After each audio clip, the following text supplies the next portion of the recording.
Eu creio que não cortasse, sabe por quê?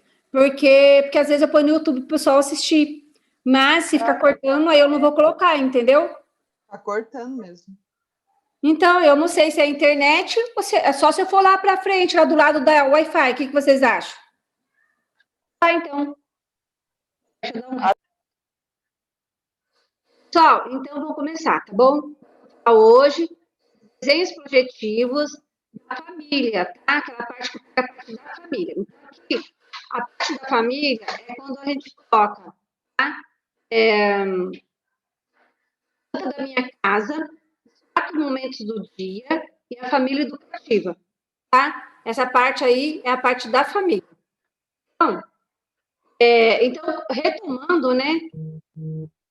Todo mundo me escutando agora, né? Nossa, tá cortando muito. Não tá dando muito pra entender. ruim. Não tô conseguindo entender. Vou deixar sem microfone para ver se melhora. Vamos ver. Sem microfone, melhorou? Será que não é problema de internet? Porque eu estou te ouvindo perfeitamente. Então, eu não sei se é a internet, se é meu telefone, se é o meu, como é que fala, meu computador. Agora está perfeito. Tá, então o fone não está dando certo. Então, assim, as provas projetivas são utilizadas no contexto psicopedagógico, tá? Como um meio de análise e depuração do sistema de hipóteses, tá?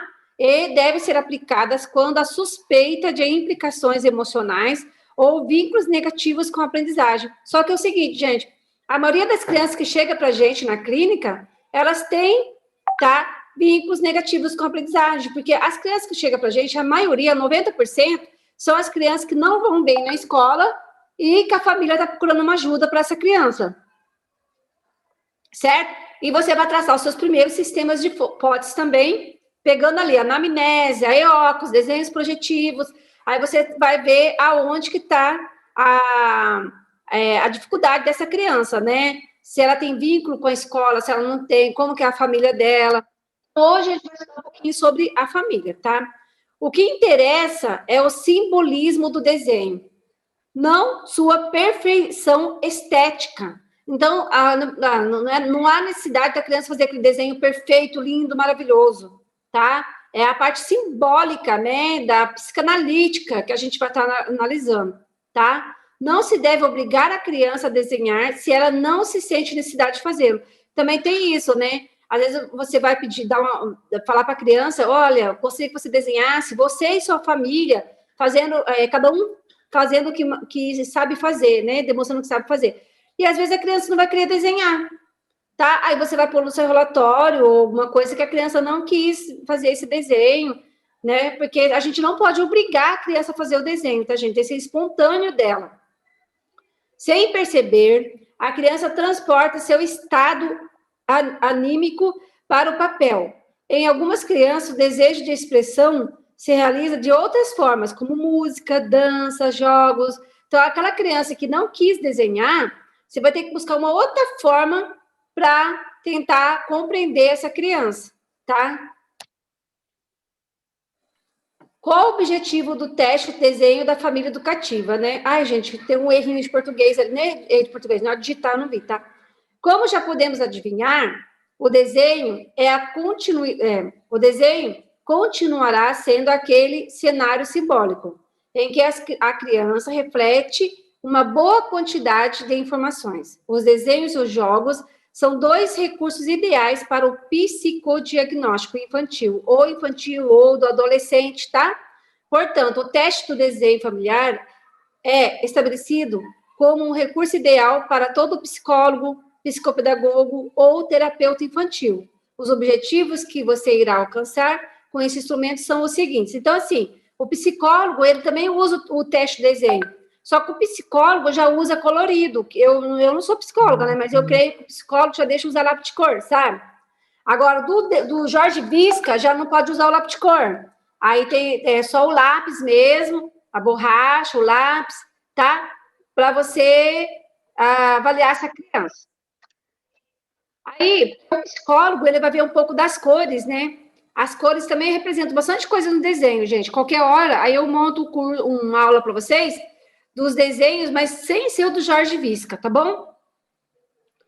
Então, os objetivos é conhecer as dificuldades de adaptação da criança ou adolescente em seu ambiente familiar, tá? Então, por isso, o relato é muito importante. O que a criança vai falar desse desenho, né? Ela é feliz nesse lar? Ela não é feliz? Ela gosta, né, do lugar que ela vive? Como que é a rotina dela, né? O que ela faz? Que cada, né? Tem uns 3 desenhos que você descobre muita coisa da criança. Fortalecer a qualidade dos laços afetivos. Como que é essa afetividade? Como a criança demonstra essa afetividade, tá? Relacionando a família dela, com os desenhos da família, tá? Saber como eles veem e como sentem as relações familiares. Identificar possíveis conflitos com algum membro da família. Avaliar o amadurecimento emocional. Oi? O slide não está saindo. Agora é o slide que deu problema.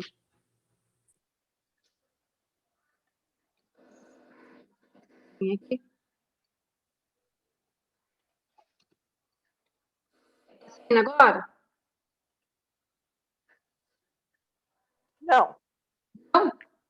Ainda Não. não. Uma vez eu não compartilhei, né? Certo isso? E agora? Pronto, agora deu certo. Se vocês não falam, eu não Sim. fico sabendo. Certinho. Eu pergunto, apareceu slides? Então, aí, portanto, o teste de desenho familiar é estabelecido como recurso ideal, né, que eu já li, né?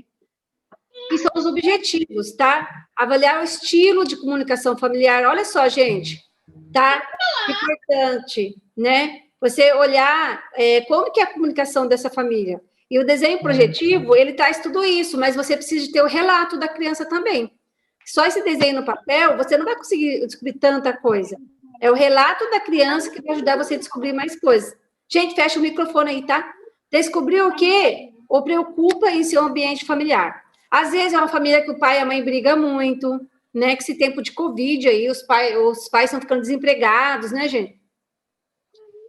Às vezes é uma família que, né, está passando por problemas, né? Às vezes alguém da família que faleceu, tá? E causou algum trauma nessa criança. Então, tudo você tem que observar, tá bom? Esse teste da família é uma prova de personalidade projetiva, que é administrada entre os 5 e 16 anos de idade, e também nessa prova você analisa a percepção que a criança tem da sua família, assim como o lugar que ela ocupa da mesma. Gente, depende do que você observar nesse desenho, aí você vai encaminhar essa criança para um psicólogo, tá?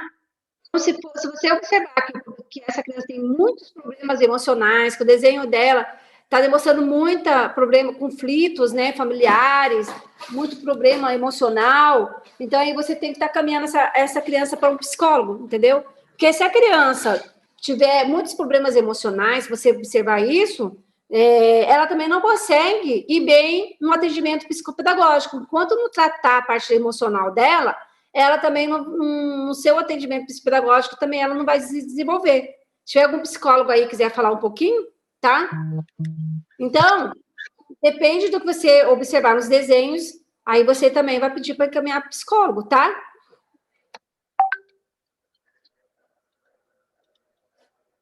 Gente, se alguém quiser comentar, falar, participar, tá bom? O teste do desenho da família foi criado por Porot, tá? 1952, e baseado no desenho livre, que as crianças tanto gostam.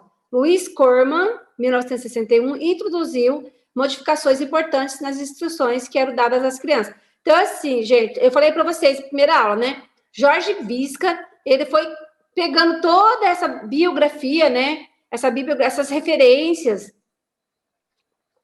dos desenhos, e ele conseguiu fazer esse compilado de 10 desenhos, aí ele conseguiu dividir, eu acho que ele, na cabeça dele, de Jorge Visca, né, e da equipe que trabalhava com ele queria, assim, ele foi tentando pegar uma referência biográfica de desenhos que avaliasse ele na escola, a criança na escola, depois a criança na família, depois a criança consigo mesma. Então, essa parte dessa distribuição foi Jorge Visca que elaborou, tá? Agora, os desenhos tem os autores, tá, que elaboraram. Esse teste avalia clinicamente como a criança percepciona as relações entre os membros da sua família, desde um ponto da subjetividade, assim como a sua inclusão na mesma e o lugar que ocupa além da comunicação entre os distintos membros da família e da sua. Essa criança, no desenho dela, né? Ela pelo desenho dela, observar se ela é inclusa na família, se ela não é, se ela se isola, se ela desenha todos os membros da família, vamos supor, se ela mora lá com o pai, a mãe e os irmãos, né? Então, como que é, né? Se ela se desenha ela triste, alegre, certo? Então, você vai estar observando toda essa parte subjetiva desse desenho, tá? Que é a parte psicanalística. Eu li um pedacinho da Sarah Paim, quando fala em subjetividade, tem um lá no grupinho lá, subjetividade tem a ver muito com essa parte psicanalítica de Freud também, tá? Que é lá do interior da criança, que ela vai colocar no papel. Todos os autores coincidem em considerar necessário o interrogatório ou conversa com a criança depois de finalizar o teste e antes de interpretá-lo. Também é importante tomar notas durante a execução da mesma. A primeira figura que aparece, os rabiscos, os borrões, o tempo que leva para realizar determinada figura, tá? Então, você tá vendo coisa que você tem que observar? Tá? Os retrocessos. Então, assim, é só observar ali se está no lado direito, no lado esquerdo, né? Se está progressivo, se não está. Tem que observar também essa parte. Se ele borra muito, se ele apaga muito, se ele demora muito para desenhar uma figura, quais figuras que ele está pondo nesse desenho, né? A idade, depois o relato, o tema, o título, a idade. Tudo isso é importante. A avaliação área emocional é um dos eixos. Oi. Só uma dúvida aqui, Rose. Quando a criança ela apaga demais, qual o significado disso? Eu creio que ela demonstra ali uma insegurança, né? Está apagando várias vezes, né? Ou medo de errar, medo de não desenhar certo, né? Porque cada criança é única. Então, mais alguém quer falar sobre isso? Eu penso que, Nossa, de repente, essa assim, criança né? ela pode ser cobrada demais, né? Também.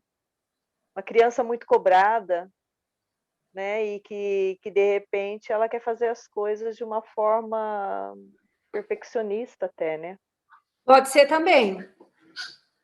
Mas tem criança que já é perfeccionista, sabe, Rose? É, verdade. Uma criança de 5 anos, que é meu filho, ele não aceita errar, sabe? Ele tem que estar perfeito. Se ele não estiver perfeito, ele não quer fazer. Então, é assim, o vô dele já é assim, o pai dele é assim, o irmão dele, então acho que já é meio na genética. Também tem isso daí. Tem que trabalhar isso, né? Porque sofre muito, sofre demais. Sofre. Errar Se ele é perfeccionista no desenho, pode crer que ele também deve ser perfeccionista em relação aos objetos dele, à arrumação do quarto dele, certo? Ao caderno. Tudo dessa criança deve ter um pouquinho de perfeição também, né? O meu é mais na parte do desenho mesmo, na hora de, se ele vai desenhar ou fazer alguma escrita, ele não gosta que esteja do jeito dele, ele não gosta. Eu acho assim, sabe? Assim, essa criança que está querendo colocar também uma perfeição no desenho, ela quer demonstrar também a sua criatividade, sabe? Porque quando a criança ela é equilibrada, quando a criança assim, né, tem um equilíbrio maior, né, em relação à assimilação, acomodação do Piaget, ela também coloca ali a criatividade, igual esse desenho que está aparecendo mesmo aqui. Olha quanta criatividade a criança gostou de fazer esse desenho. Eu tenho um bloqueio para desenhar, sabe? Eu acho que eu tive algum bloqueio na minha infância em relação a reproduzir desenhos ou produzir desenhos, certo? Eu tenho um bloqueio, sério mesmo. Eu não consigo fazer um desenho igual esse aqui, ó. Entendeu? Desenhar bonitinho, bem simplesinho, eu tenho uma dificuldade de fazer um desenho. Agora, manda fazer uma poesia. Eu faço 5 minutos uma poesia. Eu sou, né? Dessa área eu sou boa em fazer uma poesia, por exemplo, né? Em fazer um jogo no PowerPoint, alguma coisa assim. Mas mandou eu desenhar, eu tenho um bloqueio tremendo, sabe? Tá. Será que foi respondido?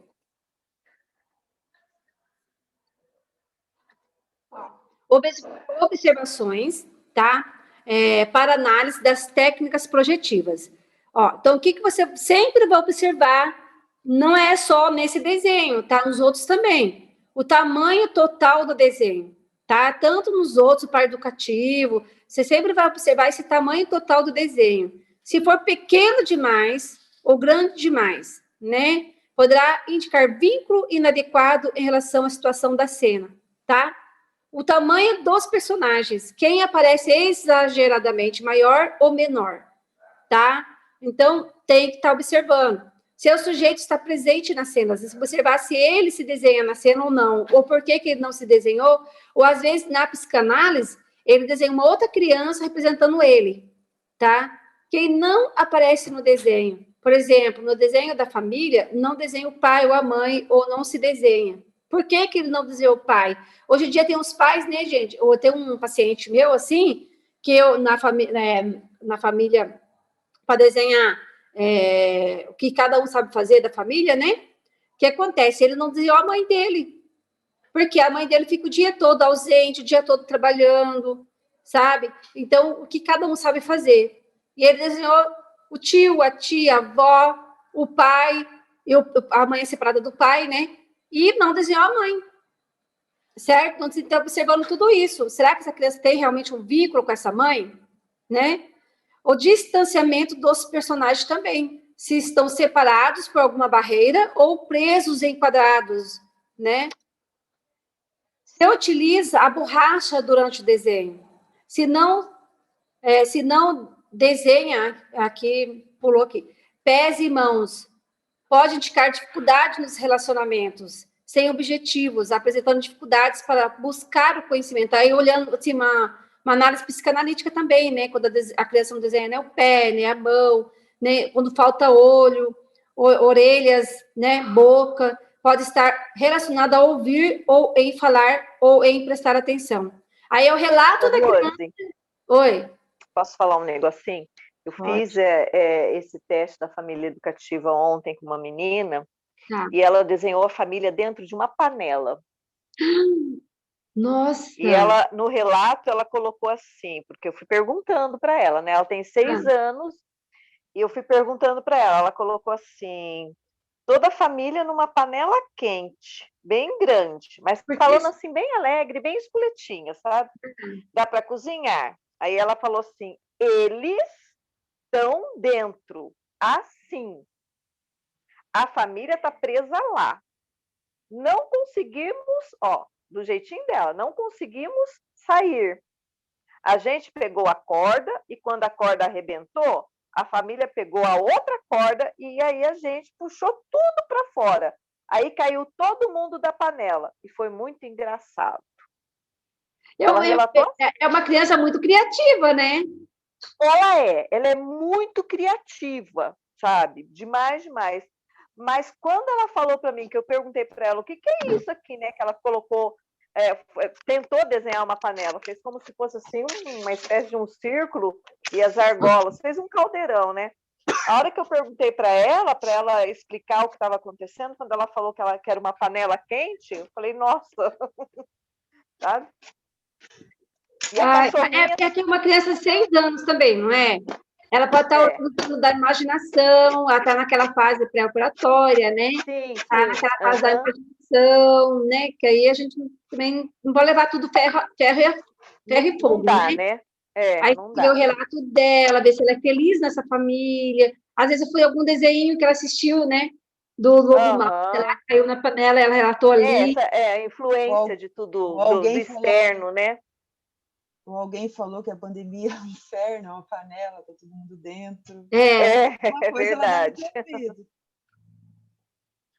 Mas é bem engraçado, né? Mas assim, sabe é a primeira vez que eu vi isso na vida. Pelo menos ela tirou todo mundo dentro da panela, né?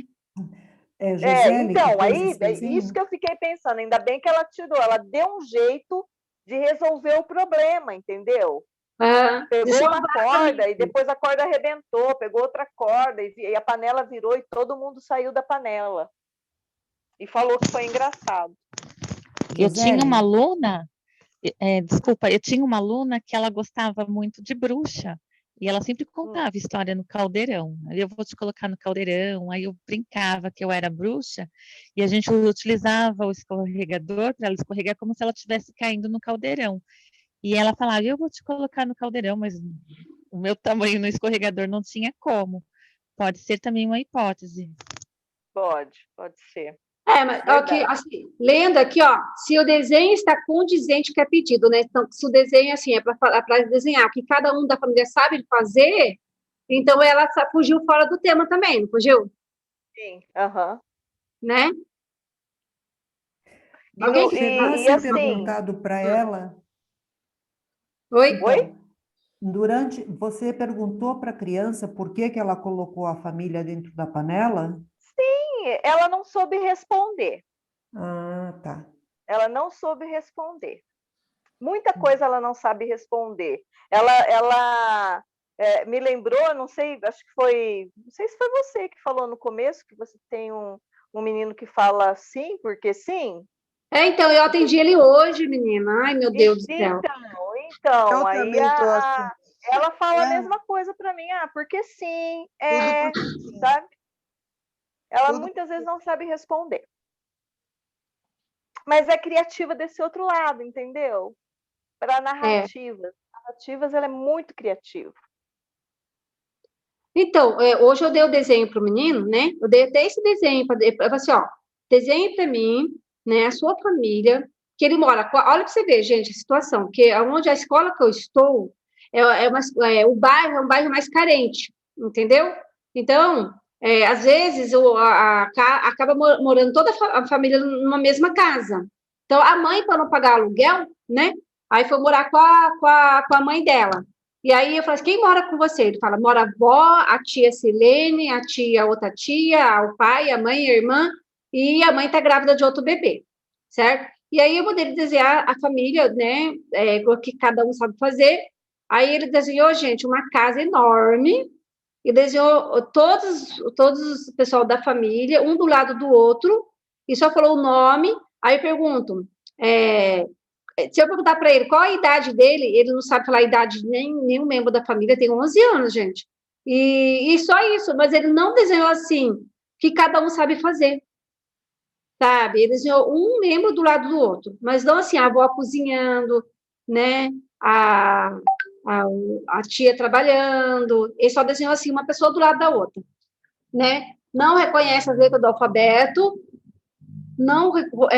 sabe o que eu achei estranho? Na hora que eu dei um teste para ele, eu dei para ele o PROAD hoje, né? Aí, onde estava escrito vaca, ele leu zebra, ele toca o V pelo Z, gente. É igual o meu que eu falei para você, Rose. Ele leu, no lugar da vaca, ele leu zebra. Porque para ele o V é o Z. Ele vai pela suposição, ele adivinha? Pode ser. Ai, gente, aí, para mim, sinceramente, para mim, tem todos os indícios de uma criança com uma deficiência intelectual, entendeu? E ele está com um laudo de transtorno de habilidades escolares, o F81.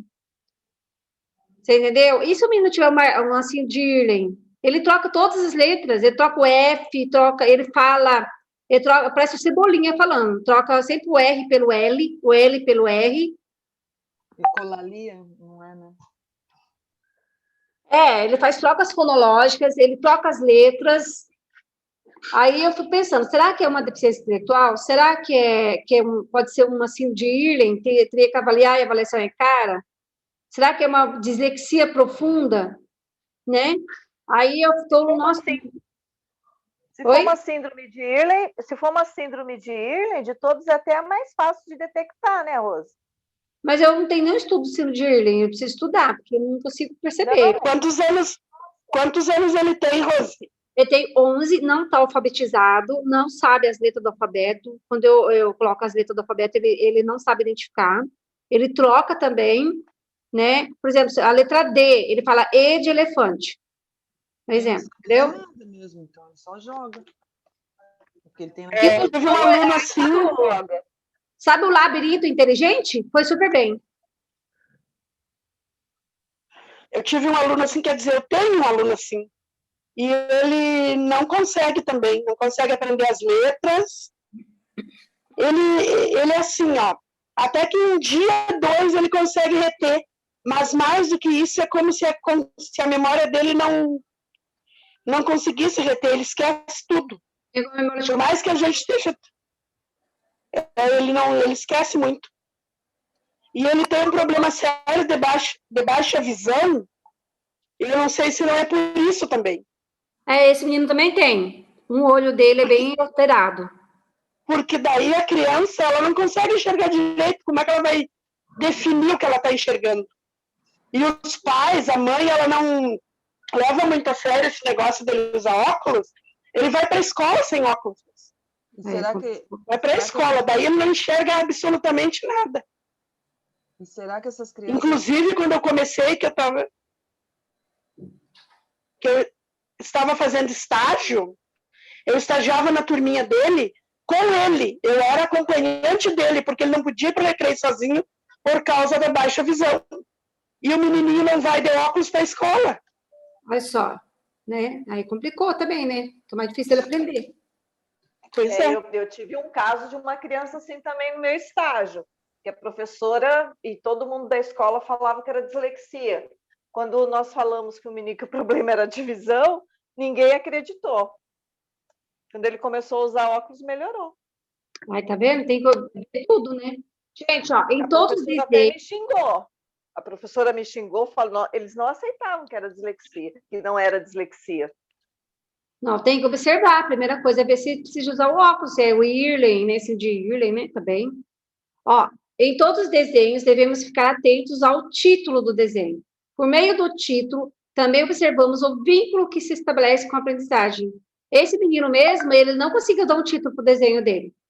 Entendeu?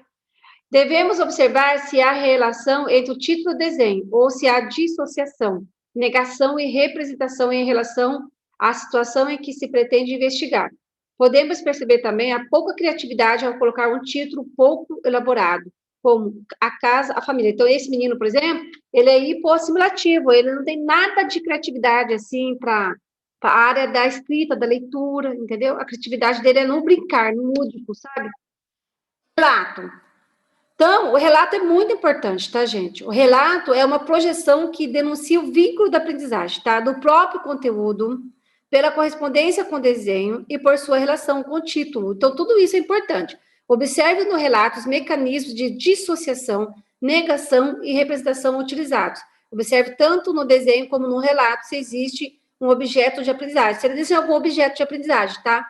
Isso é importante vocês observarem também, tá? Então, na família educativa, consiste em descobrir a representação que o entrevistado faz do que os membros do grupo familiar sabem e do modelo de aprendizagem que os mesmos possuem e transmitem, tá?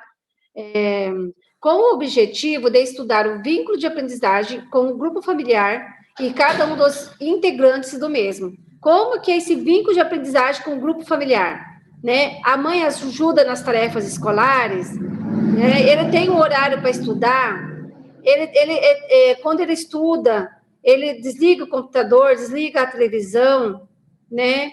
Essa família, ela é uma família que lê livros, então lá na anamnese, você vai ver essa família é uma família que tem livros, porque aqui no Brasil, gente, nossa, a gente não tem uma cultura de leitores, né, fluentes, né? A fluência leitora aqui do Brasil é muito pobre. Viu, Rose? Oi? Nas anamneses que eu falo, que eu pergunto, essa criança, ela tem o hábito de leitura em casa? Os pais leem para ela? Não, a gente não tem esse hábito. Sabe? A maioria não tem, né? De 5 crianças que eu atendo, nenhuma das 5 tem hábito de leitura. Agora que eu estou pedindo para eles começarem, por favor, fazerem com a criança. Mas aí você, como psicopedagoga, também proporcionar esses momentos de leitura, né? Porque não lê, se não lê, gente, se a gente não lê, a gente também não o psicopedagogo, por exemplo, eu como psicopedagoga, eu gosto de ler muito, sabe? Eu gosto de ler muito tudo. Se eu pudesse, eu lia tudo, gente. Nossa, mas o problema é que o tempo não dá, né? Mas, relacionando com a criança, lá no primeiro aninho, né? Desde o primeiro aninho, quando ela começa a ler lá no primeiro e segundo ano, e quando ela começa a ter uma fluência leitora, a criança ela vai escrever melhor seus textos, ela vai errar menos na parte ortográfica, tá? Por exemplo, é muito difícil eu errar uma palavra. Às vezes eu digito aqui, uma palavrinha que eu digitei com pressa e foi uma letra a mais, mas é muito difícil eu escrever uma palavra errada. Por quê? Porque eu tenho essa fluência leitora. Porque inconscientemente, nós vamos gravando as palavras corretas no nosso cérebro, entendeu?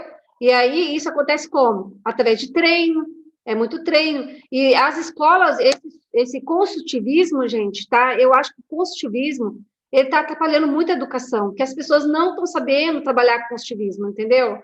E aí, o que acontece? Antigamente, as crianças não aprendiam, não sabiam ler, saíam da escola escrevendo corretamente, fazendo redação. Os professores davam redação toda semana, um textinho toda semana para a criança escrever, corrigia. Hoje em dia parece que está se perdendo, sabe? As crianças estão saindo tudo escrevendo errado da escola, não conseguem fazer uma redação, entendeu? Não consegue escrever um texto, não consegue ter criatividade. Olha, Rose, você tem razão, porque eu fui professora de língua portuguesa durante 33 anos da minha vida, tá? E nas produções eu vi essa diferença, porque eu alfabetizei, eu cheguei a ser alfabetizadora, eu passei por todos os estágios. Sim. Tá? E daí eu via, nossa, da época que eu comecei a dar aula, trabalhar, tá? Até o ano passado, nossa, terrivelmente, sabe? Caiu demais. Caiu demais. E a dificuldade, o quanto, né, por exemplo, enquanto professora, eu, no caso, tinha que transpirar em sala de aula para ensinar esse pessoal a escrever, para trabalhar, sabe, uma frase adequadamente, para estruturar tudo. Muito difícil. Por quê? Porque lá na base, quando eles são pequenininhos, os professores simplesmente não trabalham a leitura, que é extremamente importante, que você falou, que, consequentemente, se não trabalha a leitura, não vai saber escrever, não sabe ler, né? Se não trabalha a leitura, não vai conseguir construir uma frase, não vai saber escrever nada, absolutamente nada. Não, e a base é primeiro, segundo, terceiro ano. No maternal, desde quando começa a contar historinha, que a criança contando com vai desenvolvendo, pequenininho, mas falando assim, desde pequenininho é importante, só que assim, desde lá que o bebê tá na barriga da mãe. Da mãe. Só que assim, primeiro, segundo, terceiro ano é crucial, sabe? Se não pegar firme nesses 3 anos, se nesses 3 anos as crianças não aprenderem ler, escrever bem, aí quarto e quinto ano vai ser fraco. Imagine com a pandemia, 2 anos quase parados. Aí, minha filha, acho que 10 a 20 anos para recuperar, viu? Quem tem condições está levando para uma escola particular para ver se melhora um pouco. Quem não tem está sofrendo muito. Eu acho que vai levar uns 10 a 20 anos para recuperar essa defasagem. Fora que vem tudo procurar também os psicopedagogos para ajudar, professor particular. Está sendo assim agora. Tá, né? Que vai ter de criança com problema, né, gente? Quando eu prestei o concurso aqui, eu tirei 89,9 na redação. Aí eu passei em 62º lugar, né? Porque a minha redação foi tão boa e poucas pessoas tiraram essa nota, então, quer dizer, aí eu fiquei numa classificação muito boa, né? Então, fui chamada bem rápido. Então, assim, enquanto não tinha redação nos concursos, eu não conseguia passar. Quando colocou redação, eu passei, acredita? Verdade. Faça essa sua inteligência de redação para mim. Eu fiquei uns 10 anos tentando. Oi? Sabe que eu tenho uma experiência. Eu tenho 2 netos, filhos da mesma filha minha, e a Débora, ela tem 11 anos e o Marcelo, ele tem 9. A Débora é uma leitora exímia. Ela ama ler. E o Marcelo detesta. Criado pela mesma mãe, pelo mesmo pai, com as mesmas influências, ele não gosta, ele chora quando tem que fazer as videoaulas. Olha assim, só. Ó, e ele usa de vez em quando. E a minha filha, às vezes eu tenho que dizer para ela, sai de perto dele, porque ela não tem paciência. Ela fez um semestre de pedagogia, minha filha, e passou para direito, e migrou para direito e se formou em direito. Eu digo, graças a Deus. Porque ela não tem, eu digo, tu ia ser uma péssima pedagoga. Porque tu não tem paciência, tu não consegue ensinar. E olha assim, ó, eu fico apavorada, porque duas crianças criadas da mesma forma podem ser tão diferentes. Ele tem uma inteligência terrível para matemática. Eu tenho dois. Ele tem uma inteligência para matemática. Eu tenho um casal, né? E é bem diferente um do outro também, certo? Bem diferente. O menino estuda o dia inteirinho. Ele quer prestar para medicina, então o dia inteirinho ele estuda. A menina não, a menina já foi trabalhar, já foi, né, tentar ganhar o dinheirinho dela, faz enfermagem, mas daquele jeito online, né? Tá terrível também. Ó, gente, o teste da família tem o objetivo de avaliar como se dá o relacionamento da família como um todo. Também em suas diferentes partes, tá bom? Vocês já viram, né? É necessário deixar claro que antes de se realizar esse teste, é preciso investigar qual a visão que a gente tem da família e como se encontra na família. Então, assim, gente, lá na EOCA, certo? Gente, vocês vão olhar na hora aí para mim, que tô sem horas aqui, viu? Tô sem nenhuma hora aqui. 9h08 agora. Ai, tô 15 para as 10, vocês me avisam que eu tenho que fechar tudo aqui para ir embora. Então, aí, gente, lá na EOCA, lá na anamnese, na EOCA, sabe? Então, vocês já vão, antes do desenho, já vão tentando averiguar, né, qual o vínculo que essa criança tem com a família. Que aí você vai, lá no desenho projetivo, aí você vai realmente, né, saber um pouco mais depois, né? Então, e como que essa criança se encontra na família, né? Pode ser uma mãe que está grávida, e aí ele está com ciúmes doentio do bebê que nasceu, né? Aí você tem que estar vendo tudo isso. Pois sabemos que nos dias atuais são muitas as variações sofridas pelas famílias, que outrora eram formadas por pai, mãe e filhos. Então, hoje, assim, são pais separados, né? A cada 15 dias, essa criança vai para um ambiente, né? Às vezes vai lá para um pai que tem outra família. Então, isso mexe muito com as emoções da mãe, da criança, entendeu? Então, hoje sabemos que pode ser formadas por avós, mães e filhos, ou por mães e filhos, ou por filhos de pais separados que casaram com um novo cônjuge, e assim por diante, né, gente? A família constitui o meio onde se constrói as aprendizagens fundamentais. Então, gente, quando a gente pega lá assimilação, acomodação de Piaget e equilibração, por que a criança ela acomoda, assimila e equilibra? Por quê, gente? Porque já veio lá da família. Já veio lá da estimulação familiar, entendeu? Do ambiente dela que é estimulativo, né? Da escola que ela estuda também, que ela é uma criança que participa de tudo, que estuda, que leva o estudo a sério, a família sempre está cobrando, está investigando, está do lado, está ajudando. Então, aí essa criança não vai ter problemas de aprendizagem, né? Então, a mesma oferece os modelos de identificação mais primitivos, baseados nos quais se elaboram os vínculos de aprendizagem. Tá? Então, por exemplo, esse desenho aqui lá do livro do Jorge Bisca, né? O menininho desenhou aqui, ó, o pai, a mãe, certamente um irmão, ele pequenininho. Então, aí, fazendo análise lá do livro do Jorge Bisca, ele está se sentindo inferior, né? Aí você tem que analisar tudo isso, tá? Então, esses vínculos vão exercer uma notável influência sobre o estilo de adquirir conhecimentos e destrezas, assim como também para que alguns conteúdos e destrezas sejam hierarquizados e outros não. Aqui, gente, é um desenho colorido, certamente foi um psicólogo que deu, né, esse desenho, porque quando é do Visca, os desenhos não são coloridos, tá? Mas pegando para analisar, olha como é que desenhou o pai dele. Vamos supor que desenhou aqui, vamos supor que esse desenho não fosse colorido, né? Olha só, então, desenhou o pai dele como um monstro. Oi? Oi? Como um monstro. Então, essa visão do pai, né? E a irmã ali, ó, não quer nem pegar na mão do pai, ó, tá vendo? Medo, né? Aqui é ela, né? E, ó, o irmão tá feliz, a mãe certamente existe uma boa, né? Carinho, né? Com os filhos, e o pai não. A criança com medo de pegar na mão do pai. É um caso de psicólogo, né? Desenho desse já é um caso de mandar psicólogo, entendeu? Essa criança tem que ser trabalhada, né? Trabalhada essa família, essa dinâmica familiar. O que está acontecendo com essa criança que às vezes o pai com um monstro? Tudo isso, né? Para o grupo familiar. Ei, Rose. Oi. Rose, será que tem alguma coisa a ver? Ela desenhou ela de mão com o pai. ela poderia ter desenhado o irmão, mas ela desenhou ela de mal com o pai.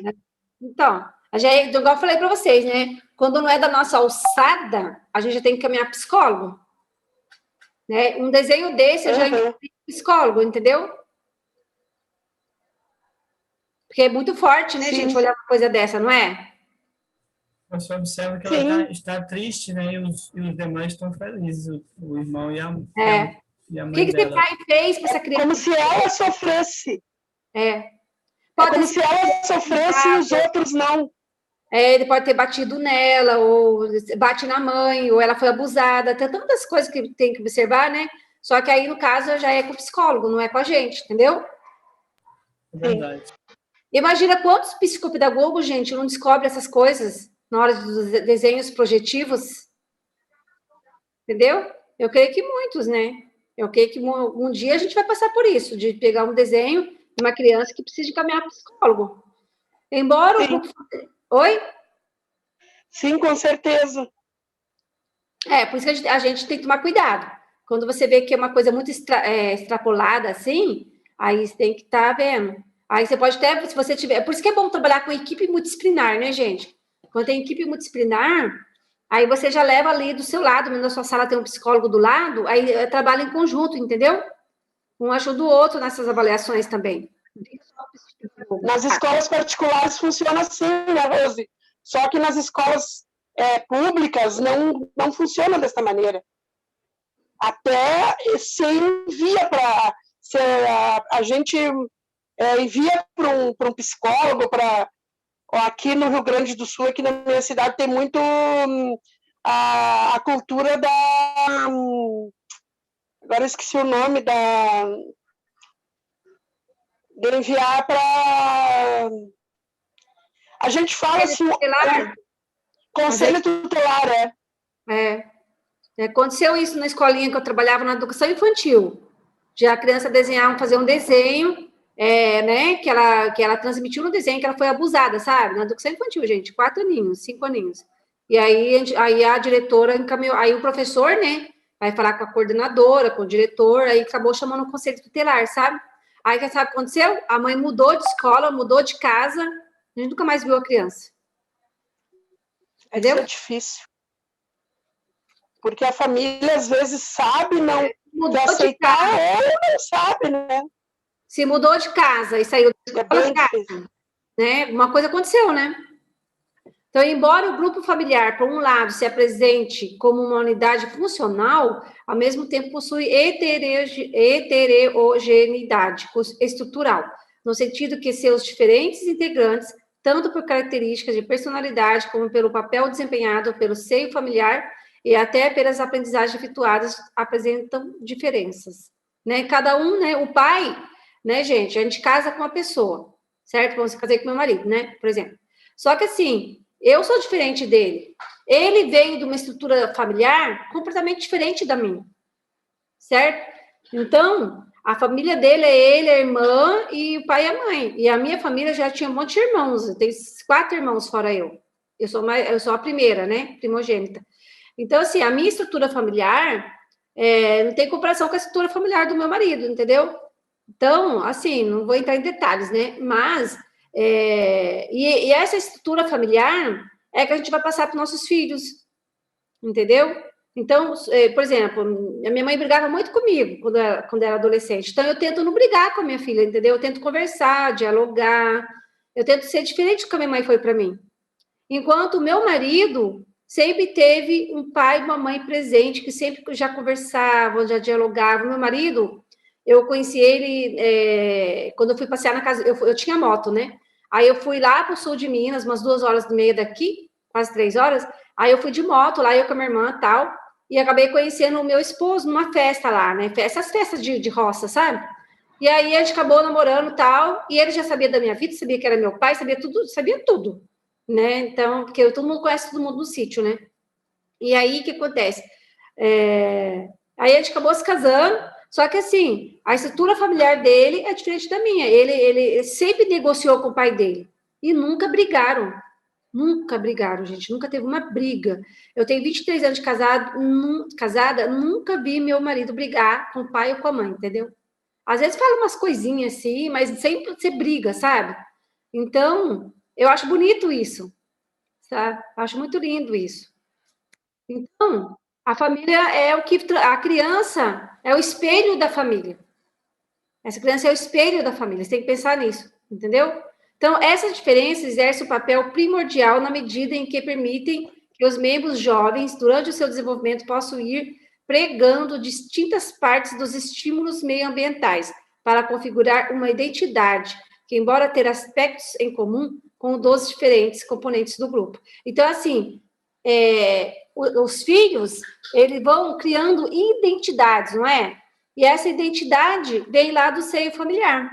Se a criança está num ambiente, né, que o pai, né, sempre está em brigas, essa criança pode ser uma possível criança também que vai brigar na escola, que vai, né, um pai nervoso, alterado.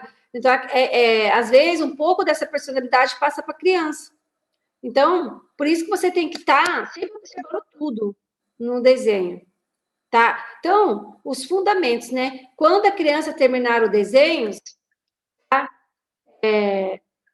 Deve ser elogiada. Ele é pedido que explique. Aí você fala assim, muito bem, tal, que legal que você fez esse desenho. Então, explique para mim, né? O que você desenhou aqui, quem que são esses personagens. Você vai em forma de conversa com a criança. Você não vai chegar assim, ó, eu quero que você coloque aqui, qual a idade dessa pessoa aqui, qual a idade dessa, quem é esse. Então, você tem que conversar com a criança de uma maneira harmoniosa, descontraída, sem ser uma imposição, entendeu? Primeiro elogia, fala assim, nossa, que legal, daqui a pouco a gente vai fazer uma outra coisa bem mais interessante, mas vamos ver o que você explica para mim do seu desenho. Olha que legal, nossa, que desenho lindo. Então, você vai, de uma maneira espontânea, fazendo com que a criança explique, entendeu? Então, você pode perguntar assim, e aí, aonde que está acontecendo essa cena? Né? O que cada um está fazendo? Quem é melhor? Quem é o melhor de todos na família? Porque, lógico que você vai fazer uma pergunta essa atrás da outra para a criança, mas você vai escolher dessas perguntinhas o que você acha legal tá perguntando, entendeu? Tá? Então, aí você não vai ter que fazer essa pergunta na sequência, assim, uma coisa metódica, mecânica. Gente, não, na psicopedagogia, nada pode ser mecânico. Então, você tem que sempre trabalhando da maneira sem ser uma coisa mecânica. A descontração é a melhor coisa. Tá? Todas essas relações devem ser conhecidas, esclarecidas para evitar distorções da análise do teste. O procedimento, assim, você vai fazer a consigna lá, você não pode ficar inventando, entendeu? Quando é um teste, a gente tem que e volta lá mesmo na consigna. Então, você pede ao entrevistado que desenhe a sua família, o que cada um, né, o que cada um fazendo e o que sabe fazer. Então, a consigna essa é a consigna, você não vai ficar inventando moda, tá? Depois, terminando o desenho, solicita-se que indique a idade e o nome de cada um, mas, igual eu falei, de uma maneira descontraída, não vai ficar fazendo imposições nesse momento para a criança, o que não é legal, né? Gente, ó, a amiga aqui falou que a internet está ruim, mas é a dela só ou não? Não está sendo apresentado tudo? Ela? Não, o slide está aparecendo. De vez em quando está cortando a sua voz. Meu Deus. Sim, está dando uns cortes mesmo. Mas... não sei. Deve ser se a internet está ruim no Brasil inteiro, do jeito, sabe? Sim, não é só aqui na minha cidade. Eu acho que a internet está ruim, não é só aí, não, é em todas, porque a voz da colega cortou também. Então, eu acho que é uma coisa geral no Brasil, sabe? Essa internet desse horário, muita gente usa. Você entendeu? Então, muita gente está lá no celular, no WhatsApp, no computador, sei lá, né? É uma pena, né, gente? Sim. Então, aí solicita-se que comente o que cada um está fazendo. Isso é muito importante, né, pessoal? Pergunta-se o que sabe fazer, se ensina alguém, como. Realizam-se as perguntas que foram consideráveis, necessárias, competentes, tudo isso, tá? Então, vocês não podem esquecer, tá? Após o desenho, quais são os personagens, diga-me a idade de cada um é importante, o que cada um está fazendo. Eles ensinaram o que sabem fazer a alguém e como, né? Perguntas complementares, o que achar conveniente. E não esquecer do título do desenho e o que você poderia escrever sobre o seu desenho. Tem muita criança, você pedir para escrever, ela escreve. Você já vai olhar se ela tem coerência, se ela tem coesão, né? Se ela escreve as palavras corretas ou não, se ela consegue escrever um textinho. Certo? Então, no desenho da criança, dá observar a atividade de cada personagem, os objetos com os quais realiza a atividade, tá? A atividade de cada personagem, em função da ordem, mostra geralmente cenas do que cada membro sabe fazer no lar e muitas vezes fora do lar também. As mães trabalham fora hoje em dia, né? No relato, não esquecer de falar, de perguntar a idade e sexo do personagem.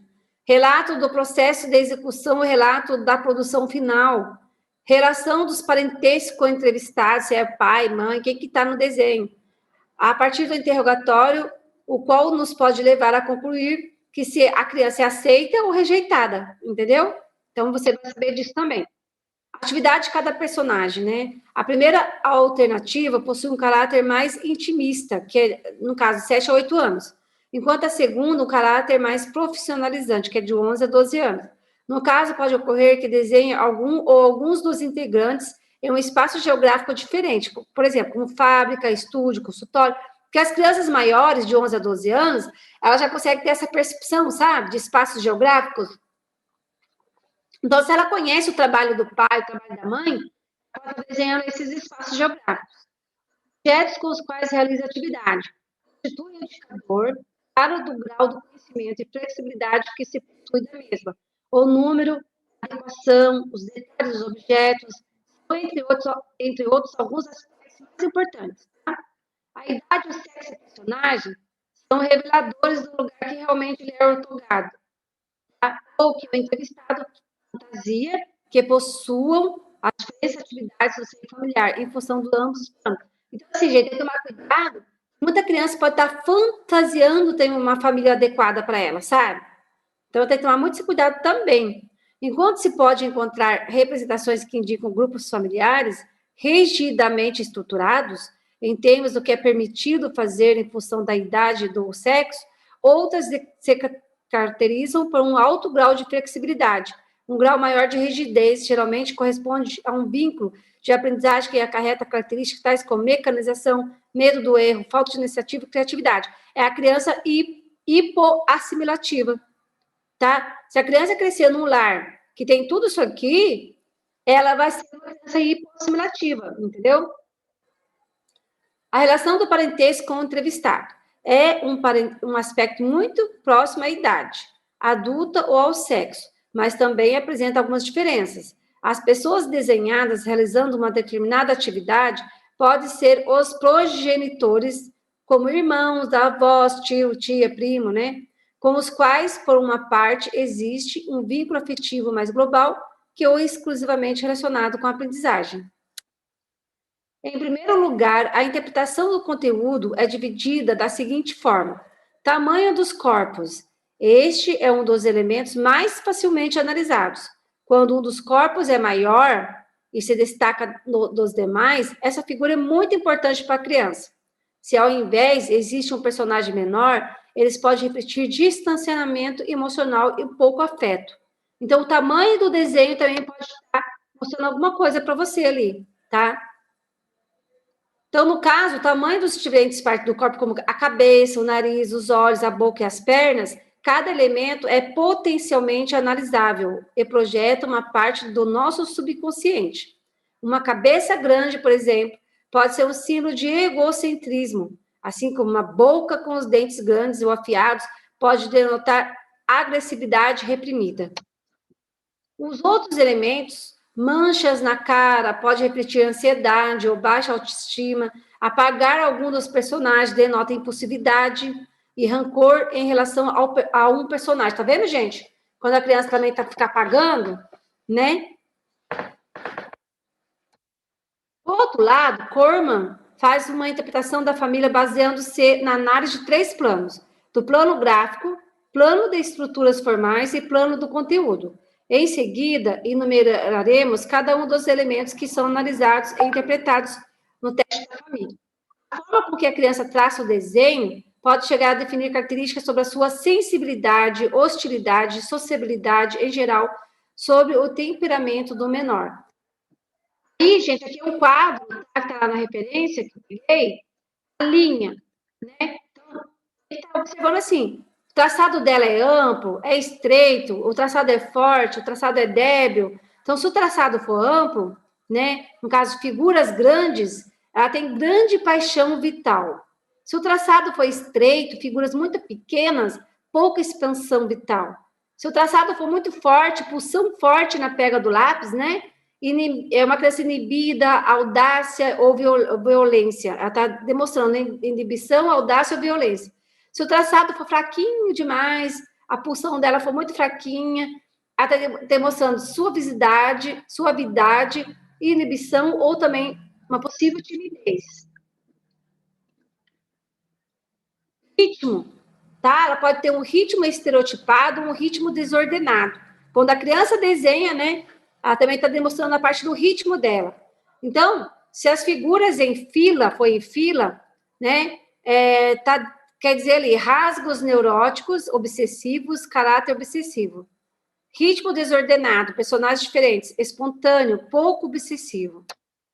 Para saber como interpretar o teste da família de Coleman corretamente, é necessário analisar como a criança usa o espaço que lhe é dado para fazer o desenho. Por exemplo, né, tem lá, que a gente pegou lá do Visca também, né? Então, tem lá o inferior, superior, esquerda, direita, setores brancos. Inferior, instintos primordiais, eu, débil, depressão, astenia. Superior, expansão imaginativa, sonhador, idealista, regresso à infância. Esquerdo, símbolo do passado, regresso à infância. Direita, símbolo do futuro, tendência a desenvolver-se. Setores brancos, zonas proibidas, distanciamento familiar. A forma do desenho completo é índice de maturidade. Nesse caso, o que analisamos é o conjunto do desenho em si. Criança com atitudes, emoções e pensamentos dentro da norma. Sensorial, predomínio das linhas curvas, espontâneo, livre de movimentos e expressões. Os personagens se relacionam entre si. Agora tem também o racional. Personagens estereotipados, rigidez, educação educativa autoritária. Analisemos agora o aspecto do conteúdo. A angústia, letra A, né? Angústia perante o perigo exterior. Ambiente ameaçador. Regressão, volta a uma situação menos ameaçadora. Deslocamento, quando a criança que desenha é menino e se identifica com o desenho de uma menina ou vice-versa. Identificações errôneas com o próprio papel sexual. Inversão de papéis, se situa como o menor de todos. Angústia perante um perigo exterior, agressividade, tendências sexuais, culpabilidade. Disfarça agressividade, desenha armas ou animais selvagens. Deslocamento e formações reativas. Não se apresenta tal como é. Atribui agressividade, maldade ao outro, se transforma no contrário. Autodesvalorização. Se identifica com o menos bem desenhado, representando-se a si mesma como atitude de submissão ou desvalorização. Autoeliminação, não se desenha. Autonegação, se nega a si mesma. Identificações e identificação real. Quando o personagem com o qual se identifica corresponde a seu lugar na família. Tendência ou desejo, se identifica com personagens diferentes dele, nos quais vê seus sonhos e desejos realizados. Defesa, se identifica com algum personagem da família com o qual se defende da angústia que sente. Mecanismo de defesa típicos do teste. Valorização do personagem principal. A forma que a criança tem de se defender contra a angústia é constatada quando se desenha a ela mesma primeiro, é maior personagem em tamanho, é a que tem mais detalhe, ocupa uma posição central no papel, destaca no interrogatório, se identifica com o personagem com frequência. Desvalorização. A forma mais frequente que a criança usa para expressar sua agressividade é quando se identifica com o menor dos personagens, o desenho mais longe, o último, o personagem não identificado sem idade ou nome e o mais incompleto. A relação à distância, quando tem dificuldades com seus pais, se desenha longe deles. Símbolo de animais, significa que pode haver agressividade se os animais que desenha são selvagens. Teste do desenho da família, resumo. As técnicas projetivas e, concretamente, o teste do desenho da família permite à criança expressar os seus conflitos, tensões, desejos e necessidades em relação ao âmbito familiar com linguagem gráfica. A observação e o estudo detalhado do desenho permite conhecer a família da criança, tal como ela se representa e, o que é mais importante, que saber como ela é realmente. O teste do desenho da família, as técnicas projetivas e, concretamente, o teste do desenho da família permite à criança expressar seus conflitos, tensões, desejos e necessidades em relação ao âmbito familiar com linguagem. São os indicadores aqui, essas tabelas que eu falei para vocês, que quando vocês forem avaliar, tá? Vocês têm que estar com essa tabelinha na mão, tá? Então, aqui, ó, indicadores, posição dos personagens. Frente ao processo, o vínculo com a personagem não é nem demasiado positivo ou negativo. O grupo familiar não é referencial muito adequado. Em meio ao processo, o entrevistado sente que o grupo familiar serve-lhe de referência para desenvolver e integrar modelo de aprendizagem. Exercita intensos mecanismos de identificação para a construção dos vínculos de aprendizagem. Fora do processo, é a carência dos modelos, quando ele não se desenha, tá? A carência dos modelos significativos de identificação, regularmente os mesmos são procurados fora ou em outros núcleos. A identificação costuma ser buscada em novelas ou personagens de televisão, outras fontes, revistas, conjuntos musicais, cinemas, etc. Aí, gente, agora vem o desenho projetivo, a planta da minha casa. Será que dá tempo? 9h33 agora. Vamos tentar, vamos ver se dá tempo. A planta, tá? Objetivo: conhecer a representação do campo geográfico do lugar onde mora e a localização real do mesmo. Aí, o que você vai pedir, né? Solicita seu entrevistado que desenhe a planta da sua casa. Propõe-se que coloque os nomes de cada cômodo da mesma. Então, tem que pôr, viu, gente? Pede-se que indique de quem é cada quarto, cada cômodo, né? Pergunta seu entrevistado se gostaria mais de usar outro quarto ou dividi-lo com outra pessoa, no caso de ter irmãos ou outros familiares, e por quê? Realizam-se perguntas complementares. A casa é um dos lugares mais significativos, é onde o sujeito aprende e estuda. Essas aprendizagens estão vinculadas tanto às pessoas como os lugares físicos nos quais produzem. É frequentemente observar nas plantas das casas realizadas por crianças como distribuição dos quartos não tem nada a ver com as comodidades reais. Fundamentos, né? Como uma criança pequena que está situada longe do quarto dos pais, ou como duas crianças de sexos distintos ocupam o mesmo quarto, enquanto há quartos que ficam vazios, é uma questão, né? No caso, se a criança fizer um desenho assim, né? Vamos supor, tem quartos vazios. Por que ela está desenhando ela no quarto com alguém? Por que ela não tem o próprio quarto? Aí você vai ver os medos dela, ansiedade. Por quê? Entendeu? Também é interessante dizer que os espaços físicos não só são espaços físicos, mas estão carregados de um conteúdo emocional, muitas vezes dado pela dinâmica e pelas normas do contexto familiar. Espaços que não podem ser usados, ou que determinados membros não podem usar, ou porque não podem ser usados para determinadas atividades. Então, tudo isso você pode descobrir, tá? Os indicadores mais significativos, né? Tamanho da planta, se é pequeno, se é grande, se ocupa todo o espaço papel, se ela tem esse... Tem muita criança, gente, eu acho que vai ter dificuldade de desenhar, né, a planta da casa, porque ela não consegue desenhar o plano, ela não tem noção espacial, sabe? Então, você vai observar ali. Então, ela pôs mobílias, ela pôs ali guarda-roupa, né? Ela pôs ali coisas, né? Inclusão dos objetos e enfeites, pessoas, aberturas, ela abre as janelas, ela abre as portas, né? Tem porta, tem janela nessa planta dessa casa. Os espaços são fechados ou abertos. Tá? Possíveis localizações do próprio quarto também. Moradia central, aí você vai saber pela planta se ela mora no lugar central ou no lugar periférico, né? Próxima ou distante dos pais, o quarto dela está onde? Com função única ou múltipla. comentário sobre o quarto, né? Então, quando você perguntar onde é seu quarto, você vai ter que, assim, observar se ele aceita o quarto que ele mora, ou se ele rejeita o quarto que ele dorme, se ele tem uma indiferença, né? Qual que é essa objetividade em relação ao quarto? O que é a fala dele em relação ao quarto? Ele gosta do ambiente dele? O quarto dele tem TV, não tem? Tem escrivaninha para estudar? Não tem? O quarto é arrumado? O quarto é bagunçado? Então, tudo isso você vai ver também. Escolha do quarto, foi por ele que escolheu? Foi os pais que escolheu? Ou foi o grupo familiar? Ou foi uma necessidade também? De estudo, onde que ele estuda, né? Em relação às mobílias, isolamento, integração, iluminação, materiais, disponibilidade de horários. Aí você, pelos cômodos que ele desenhar, você procura perguntar onde você estuda. O lugar de reunião familiar. Aonde que vocês se reúnem para conversar? É na sala? É na cozinha? Certo?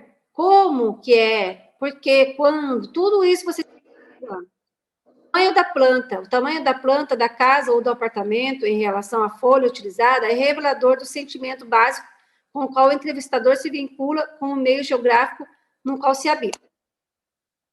São 3 as respostas mais típicas a este respeito. O desenho é pequeno e ocupa um espaço reduzido da folha, geralmente corresponde a uma inibição para com o uso do espaço, ou qual pode acompanhar uma diminuição do uso do potencial emocional, com que investe o cenário, situações e objetos com os quais aprende. O desenho ocupa toda a folha ou não? O desenho não pode ser realizado em uma única folha e o entrevistado necessita estender-se em outras folhas. Então, o uso de mais folha, certo descontrole, falta de antecipação e é um vínculo negativo ou instável com a aprendizagem, em relação e com o estudo sistemático em particular. Então, ele não tem noção de espaço, sabe? Então, ele começa a desenhar e pede as folhas. Os mobiliários dos espaços. Evidencia a representação que se possui no campo de consciência, do campo geográfico, vale dizer, o vínculo do ponto de vista representativo. A análise dos diferentes registros mostra estilos detalhistas, descuidados, confusionais, exibicionistas, austeros, etc. Os objetos e enfeites, por sua vez, revelam características do entrevistado também, particularmente quando pertence ao seu próprio quarto, que não é compartilhado com ninguém, como a concepção familiar a esse respeito. Casas práticas, arrumadas, sobrecarregadas, você vai para observar, né? Se ele colocar enfeite, objetos, se observar se a casa dele é prática, se ela é arrumada, se ela é sobrecarregada, né? Que são partes dos modelos de identificação desse desenho. Se ele desenhar pessoas, que é difícil, viu, gente, desenhar pessoas,